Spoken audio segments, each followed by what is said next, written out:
सभी को जय जिनेन्द्र। हमने पिछले इसमें देखा बंध उदय उदीरना, 3 हमारा कंप्लीट हो गया। अभी हम सत्ता देखते हैं। सबसे पहले सत्ता मतलब क्या? सत्ता मतलब बंध आदि द्वारा कर्म पुद्गलों का अपने स्वरूप में आत्मा के साथ लगे रहना सत्ता है। बंध आदि, 2 शब्द आ गए। बंध आदि, बंध मतलब सत्ता कैसे आती है? कर्म बंध के द्वारा भी सत्ता आती है, और आदि में आता है संक्रमण। किसी कर्म का एक कर्म से दूसरे कर्म में संक्रमण हो गया तो जिस कर्म में संक्रमण हो गया उसकी सत्ता भी आत्मा के साथ आती है। इसे कहते हैं सत्ता। सत्ता के 2 भेद होते हैं, एक है सद्भाव सत्ता, दूसरी है संभव सत्ता। सद्भाव सत्ता मतलब किसी जीव को उस वक्त कितने कर्मों की सत्ता है जो उसके पास विद्यमान है, उसे कहते हैं सद्भाव सत्ता, मतलब प्रेजेंट स्टेटस, अभी कितनी सत्ता है। और संभव सत्ता मतलब वह जीव को भले ही वर्तमान में किसी कर्म की सत्ता ना हो, लेकिन भविष्य में वह जीव किसी कर्म की सत्ता बांध सकता है। इसको दिमाग में रखकर उस जीव के पास कितने कर्मों की संभावना है, कितने कर्मों की सत्ता की संभावना है, उसे कहते हैं संभव सत्ता। बराबर है? सद्भाव मतलब प्रेजेंट और संभव मतलब फ्यूचर पॉसिबिलिटीज। ओके, अभी हम देखते हैं संक्रमण मतलब क्या। संक्रमण मतलब किसी कर्म की सत्ता का बंध तो नहीं हुआ, लेकिन उस कर्म का दूसरे कर्म में जब संक्रमण होता है तो जहां से संक्रमण होता है उस पूरे कर्म का अगर संक्रमण हो गया तो जहां से संक्रमण होता है उस कर्म की सत्ता खत्म हो जाती है, और जिस कर्म में संक्रमण होता है उसकी सत्ता शुरू हो जाती है। इसे कहते हैं संक्रमण।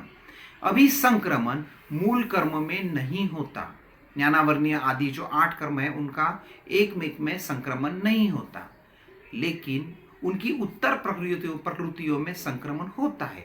उत्तर प्रकृतियों में भी सजातीय प्रकृति में ही संक्रमण होता है।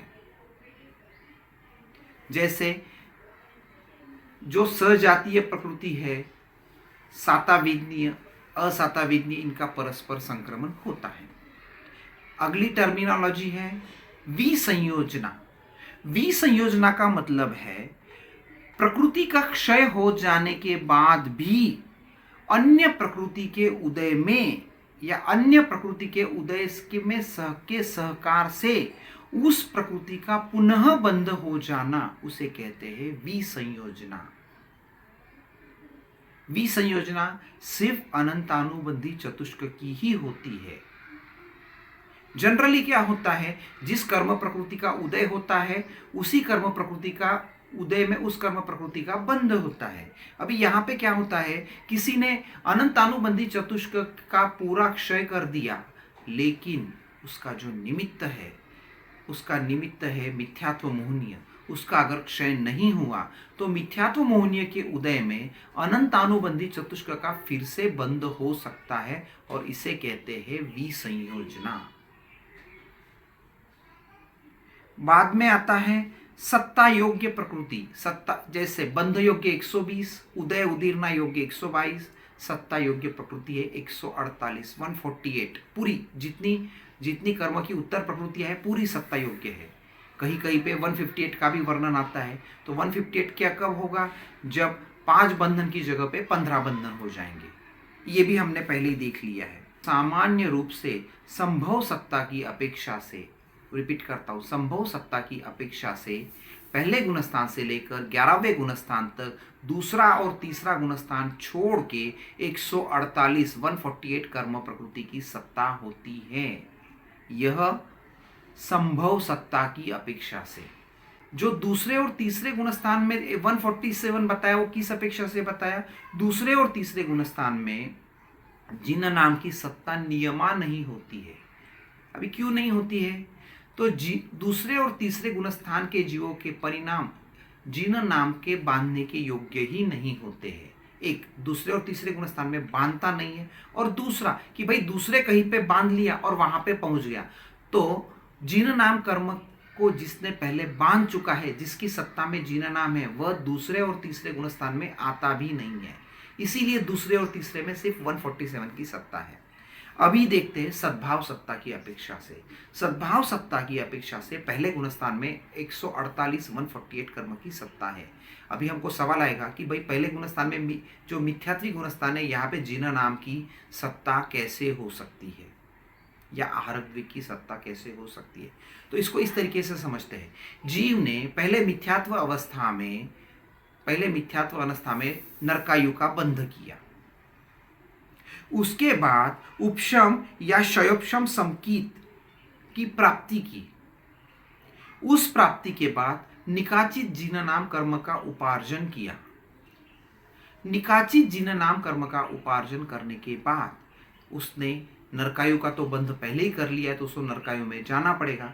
जिस वक्त वह नरकायु में जाता है, नरक गति में जाता है, उस वक्त अंतर्मुहूर्त के लिए उसे संकीत का त्याग कर कर मिथ्यात्वी बनना पड़ता है। और उस अंतर मुहूर्त में उस जीव के पास जिन नाम भी रहता है, अगर जिन नाम भी रहता है और मिथ्यात्व भी रहता है। इस अपेक्षा से 148 की सत्ता होती है।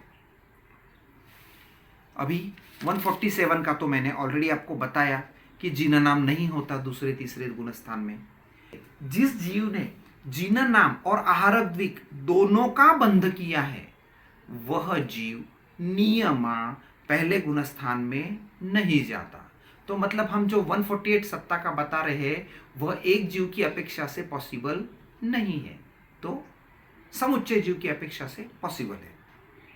अभी हम क्या करते हैं, एक एक चीज, एक एक वेरिएबल लेते हैं और उसका एक्सप्लेनेशन करते हैं। सबसे पहले हमने देखा, अगर जीव चरम शरीरी है तो 3 आयु की सत्ता नहीं। उसके बाद में जीव अगर उपशम श्रेणी चढ़ रहा है, तो उपशम श्रेणी चढ़ने वाला जीव नियमा उसको नरकायु और तिरंचायु की सत्ता नहीं होती। मतलब हमने क्या किया, ये 2 सत्ता को कम करके 148 - 2 146 की सत्ता होती है। कौन कौन सी कम हो गई इसमें, नरकायु और तिरंचायु, 146 की सत्ता। एक और टर्मिनोलॉजी आती है विसंयोजना। विसंयोजना वर्ड आते ही हम क्या करेंगे, 148 में से अनंत अनुबंधी का क्षय हो गया। मतलब 148 - 4 कितने की सत्ता होगी, 144। अभी अगर हमने बोला कि जीव शायिक समकीति है, तो शायिक समकीति बोलते ही दर्शन सप्तक का क्षय हो जाता है। दर्शन सप्तक में आता है दर्शन त्रिक, मतलब मिथ्यात्व मोहनीय, मिश्र मोहनीय, संकित मोहनीय और अनंतानी बंधुचो, ये 3 और ये 4, ये 7 का क्षय हो गया। मतलब 148 - 7 कितने की सत्ता होगी, 141 की सत्ता होगी। अगर हमने कह दिया कि जीव है शायिक समकीति प्लस चरम शरीरी, तो ये 7 शायिक समकीति के लिए, 3 चरम शरीरी के लिए, मतलब 7 और 3 10, 138 की सत्ता होगी।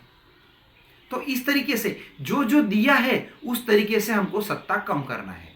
अगर हमें बताया कि भाई जीव ने जीन नाम का बंधन नहीं किया है, तो 1 प्रकृति की सत्ता कम हो जाएगी। हमें बताया गया कि उसने आहारक चौक का बंध नहीं किया है, तो 4 प्रकृति की सत्ता कम हो जाएगी। तो जिस तरीके से कॉम्बिनेशन दिया है उस तरीके से हमको देखना है। अगर हम कहेंगे कि जीव ने अनंतानुबंधी की विसंयोजना करके उपशम श्रेणी चढ़ रहा है, तो क्या हो गया, अनंतानुबंधी के 4 कम हो गए, और उपशम श्रेणी चढ़ रहा है तो नरकायु और तिरंचायु 2 कम हो गए, मतलब 4 और 2 6 कम हो गए। मतलब कितना हो गया, 148 - 6 142 की सत्ता हो गई। तो इसमें अलग अलग कॉम्बिनेशन है।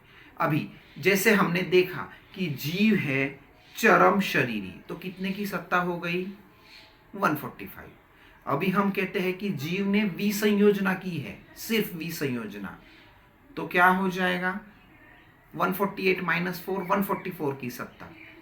अभी विसंयोजना करने के बाद वह जीव शायोक्षम समकीति है, वह शायोक्षम समकीति धीरे धीरे शायिक समकीत की तरफ जा रहा है, तो क्या करेगा, वह अनंतानुबंधी चौक के बाद सबसे पहले मिथ्यात्व मोहनीय का क्षय करेगा। वह जैसे ही मिथ्यात्व मोहनीय का क्षय करता है, 144 की सत्ता 143 हो जाती है, 143 एक कम हो गई। उसके बाद वह मिश्र मोहनीय का क्षय करेगा, तो 142 हो गया। उसके बाद वह जीव समकित मोहनीय का क्षय करेगा, तो 141 हो गई, बराबर है।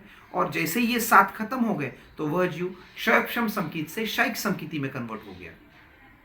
अभी इसमें अगर एक वेरिएबल ऐड कर देते हैं कि भाई सबसे पहले जीव चरम शरीरी है, तो चरम शरीरी कहते ही 145 से शुरुआत हो गई।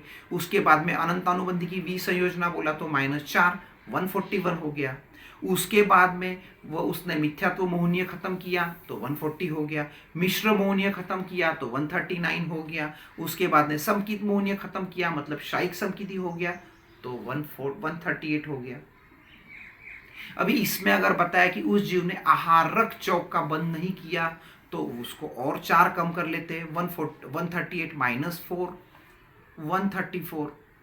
तो जो जो कॉम्बिनेशन बताएंगे उस तरीके से जो जिसकी जिसकी सत्ता का बंध, जिसकी जिसका कर्म का बंध नहीं किया, वो सत्ता कम करके हमको डिसाइड करना है। तो इसमें ये अलग अलग कॉम्बिनेशन आएंगे और अलग अलग उसमें प्रकृतियों की सत्ता होगी।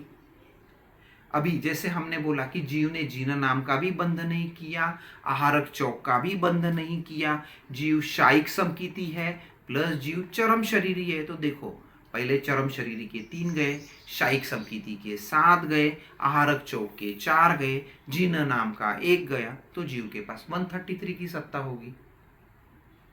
तो इस तरीके से हमको कोई भी कॉम्बिनेशन बताएंगे तो हमको समझना है। अभी नॉर्मल केस देखते हैं। नॉर्मल केस ऐसा है, जीव अगर चरम शरीरी और शायिक समकिति है तो उसे 90वें गुणस्थान के पहले भाग तक 138 138 की सत्ता होती है। कैसे आया? पहले चरम शरीरी के 3 गए और 7 शायिक समकित के गए, 148 - 10 138, नो कंफ्यूजन। ओके, अभी यहां से सेम जीव जैसे जैसे गुणस्थान आगे चलता है तो वो सत्ता किस तरीके से खत्म करता है इसको हम समझते हैं।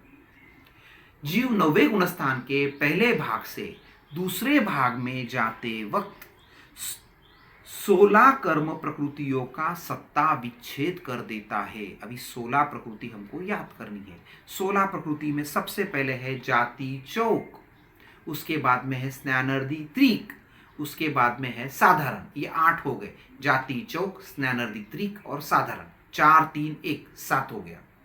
अभी 2 के 4 ग्रुप है, नरक द्वीक, तिर्यंच द्वीक, आतप द्वीक और स्थावर द्वीक। रिपीट, नरक द्वीक, तिर्यंच द्वीक, आतप द्वीक और स्थावर द्वीक। ये 8 और पहले वाली 8, ऐसे 16 कर्म प्रकृति का सत्ता विच्छेद करने से 90वें गुणस्थान के दूसरे भाग में 122 कर्म प्रकृतियों की सत्ता होती है। दूसरे भाग से तीसरे भाग में जाते वक्त जीव 8 कर्मों का सत्ता विच्छेद कर देता है। ये 8 कौन सी है? अप्रत्यक्षानी चौक और प्रत्यक्षानावरण चौक गई। अभी तीसरे भाग से चौथे भाग में जाते वक्त जीव नपुंसक वेद का क्षय करता है। किसका क्षय करता है? नपुंसक वेद का क्षय कर देता है, मतलब नपुंसक वेद की सत्ता खत्म हो गई। तो हो गया 114 में से 113। चौथे भाग से पांचवें भाग में जाते वक्त श्रीवेद का क्षय करता है, 112 हो गया। छठे भाग में जाते वक्त हास्य षटक खत्म करता है, 106 हो गया। सातवें भाग में जाते वक्त पुरुष वेद को खत्म करता है, 105 हो गया। आठवें भाग में जाते वक्त संज्वलन क्रोध को खत्म करता है, 104 हो गया। 9वें भाग में जाते वक्त संज्वलन मान का क्षय करता है, 103 हो गया। 10वें गुणस्थान में जाते वक्त संज्वलन माया का क्षय करता है और 102 हो गया। 10वें से 12वें गुणस्थान में जाते वक्त संज्वलन लोभ का क्षय कर देता है और 12वें गुणस्थान में उस जीव को 101 कर्म प्रकृति की सत्ता रहती है। उसके बाद में 12वें गुणस्थान के चरम समय में जाते वक्त निद्रा द्विक का क्षय कर देता है और 99 की सत्ता होती है, 101 - 2। 12वें गुणस्थान से 13वें गुणस्थान में जाते वक्त वह जीव 14 कर्म प्रकृति की सत्ता का विच्छेद कर देता है। 14 कौन है? ये लंगोटिया यार। 5 ज्ञान, 4 दर्शन, 5 अंतराय। 13वें गुणस्थान से 14वें गुणस्थान में जाते वक्त किसी भी कर्म प्रकृति का सत्ता विच्छेद नहीं होता, 85 कर्म प्रकृति ही रहती है। 14वें गुणस्थान के चरम समय में जाते वक्त, द्विचरम समय से चरम समय में जाते वक्त वह जीव 72 या 73 कर्म प्रकृतियों का सत्ता विच्छेद करने से उस जीव को सामान्य से 12 या 13 कर्म प्रकृति की सत्ता रहती है। 12 और 13 में जो फर्क है वह सिर्फ मनुष्यानुपूर्वी का है। अगर 12 है तो उसमें मनुष्यानुपूर्वी नहीं है, 13 है तो उसमें मनुष्यानुपूर्वी है। यह संप्रदाय टू संप्रदाय का डिफरेंस है। हम ऐसा मानेंगे कि 14वें गुणस्थान में के अंतिम समय में 12 कर्म प्रकृतियों की सत्ता रहती है। अब ये 12 सत्ता कौन सी? मनुष्य गति, पंचेंद्रिय जाति, मनुष्यायु, त्रस, बादर, पर्याप्त, सुभग, आदेय, यश कीर्ति, जिन नाम, उच्च गोत्र, साता या असाता में से एक। आ गया समझ में? तो यह हो गया सत्ता किस तरीके से गुणस्थान टू गुणस्थान चेंज होती है। वापस एक बार रिपीट करता हूं। 90 गुणस्थान के पहले भाग में 138 और 138 कर्म की सत्ता होती है। यहाँ पे 10 कौन से गए? दर्शन सप्तक और आयु त्रिक। बाद में दूसरे गुणस्थान में जाते वक्त 16 कर्म प्रकृति का सत्ता विच्छेद हो जाता है, जिसमें है जाति, चौक, स्नानर्दी, द्विक, साधारण, ये 8 का ग्रुप हो गया। नरक, द्विक, तिरेंच, द्विक, आतप, द्विक, स्थावर, द्विक, ये 8 हो गए। यहाँ से आगे बाद में 8 कर्म प्रकृति का सत्ता विच्छेद होता है। वह है अनंत, अप्रत्याख्यानी चौक और प्रत्याख्यानावरण चौक। उसके बाद में नपुंसक वेद जाता है, फिर श्री वेद जाता है, फिर हास्य षटक जाता है, फिर पुरुष वेद जाता है, फिर संज्वलन, क्रोध, मान, माया, लोभ। उसके बाद में निद्रा द्विक जाता है। उसके बाद में लंगोटिया यार 14 जाने के बाद 85 की सत्ता रहती है। और आखिरी में 73 कर्म प्रकृति का सत्ता विच्छेद होने से 14वें गुणस्थान के अंतिम समय में 12 कर्म प्रकृतियों की सत्ता होती है। अभी इसको हम थोड़ा इस तरीके से समझते हैं, क्योंकि हर जगह पे हमें अलग अलग फिगर्स देखने को मिलेंगे। पहला गुणस्थान 148, दूसरा तीसरा गुणस्थान 147, क्या कम है? जीना नाम। 4 से लेके 7वां गुणस्थान, अगर जीव अचरम शरीरी है तो और वह शायोक्षमिक समकिति है तो उसे 148 की सत्ता हो सकती है, मतलब पूरा उपशम है। 144 की सत्ता हो सकती है, मतलब अनंतानुबंधी चौक का क्षय है, बाकी उपशम है। 143 की सत्ता हो सकती है, अनंतानुबंधी चौक और मिथ्यात्व मोहनीय का क्षय है, बाकी उपशम है। 142 की सत्ता अनंतानुबंधी चौक, मिथ्यात्व मोहनीय और मिश्र मोहनीय का क्षय, बाकी उपशम। बाकी मतलब संकित मोहनीय का उपशम। अभी और अगर संकित मोहनीय का भी क्षय हो गया तो जीव शायोपशमिक समकिति न रहकर शाइप समकिति बन जाता है। मतलब क्या हो गया? दर्शन सप्तक का क्षय, 141 की सत्ता। वही जीव अगर उपशम समकिति है तो 2 ही कॉम्बिनेशन पॉसिबल है, 148 नॉर्मल और 144 मतलब अनंतानुबंधी की विसंयोजना। ये सारे हो गए अचरम शरीर के भेद। चरम बोला तो ये सारे जो मैंने आंकड़े बताए इसमें से 3 आयु कम कर लेना। मतलब शायब शमिक समकिति के लिए 145, 141, 140 और 139। शाइक समकिति के लिए 138, उपशम समकिति के लिए 145 और 141। अभी 8वें से लेके आगे क्या होता है? अलग अलग कॉम्बिनेशन है। अगर जीव 8वें से लेके 11वें गुणस्थान तक जीव उपशम श्रेणी चढ़ रहा है और जीव उपशम समकिति है तो उसे सिर्फ 3 आयु छोड़कर 145 की सत्ता होगी। अगर वही जीव उपशम श्रेणी चढ़ रहा है, उपशम समकिति है लेकिन अचरम शरीरी है, तो 146 की सत्ता होगी। क्या हो गया, 144 में 3 आयु नहीं थी, यहाँ पे नरकायु और तिर्यंच आयु नहीं है सिर्फ, क्योंकि उसकी प्रेजेंट आयु है मनुष्य आयु और उसने बांधी है देवायु, तो 2 ही आयु की सत्ता नहीं, तो 146 हो गया। अगला कॉम्बिनेशन देखते हैं। जीव उपश्रम श्रेणी चढ़ रहा है प्लस वह विसंयोजक है। अभी विसंयोजक बोलते ही जो 148 हमने सोच के रखा है वो 144 पे आ गया। अभी वह जीव अगर चरम शरीरी है तो 144 माइनस 3 141 की सत्ता पूरी 8वें से लेके 11वें गुणस्थान तक। अभी वही जीव मतलब उपशम श्रेणी वाला जीव, विसंयोजक जीव, लेकिन अचरम शरीरी है। अचरम शरीरी बोला तो 144 माइनस 2 आयु कम होगी, क्योंकि वह उपशम श्रेणी चढ़ रहा है, तो नरकायु और तिर्यंच आयु 2 आयु कम होगी, मतलब उसको 142 की सत्ता होगी। अभी अगला कॉम्बिनेशन, जीव उपशम श्रेणी से चढ़ रहा है लेकिन शायिक समकीति है, बराबर है, लेकिन अचरम शरीरी है, तो शायिक समकीति कहते ही क्या हो गया, 7 प्रकृति गई, दर्शन सप्तक 148 माइनस 7 141। लेकिन जीव अचरम शरीरी है, मतलब क्या हो गया, उसको 2 आयु की सत्ता होगी, 2 की नहीं होगी, 141 माइनस 2। कौन सी 2 नहीं होगी, नरकायु और तिर्यंच आयु नहीं होगी, देवायु और मनुष्य आयु होगी। मनुष्य आयु अभी जो भोग रहा है, देवायु जो बांध रखी है वो। अभी आखिरी वाला जो हमने देखा कि 9वें 8वें गुणस्थान में अगर जीव शपक श्रेणी चढ़ रहा है, जीव शायिक समकीति है, जीव चरम शरीरी है, तो 138 की सत्ता है, और उसके बाद में हर एक गुणस्थान तो गुणस्थान मैंने 12 तक जो बताया उस तरीके से हमको जाना है।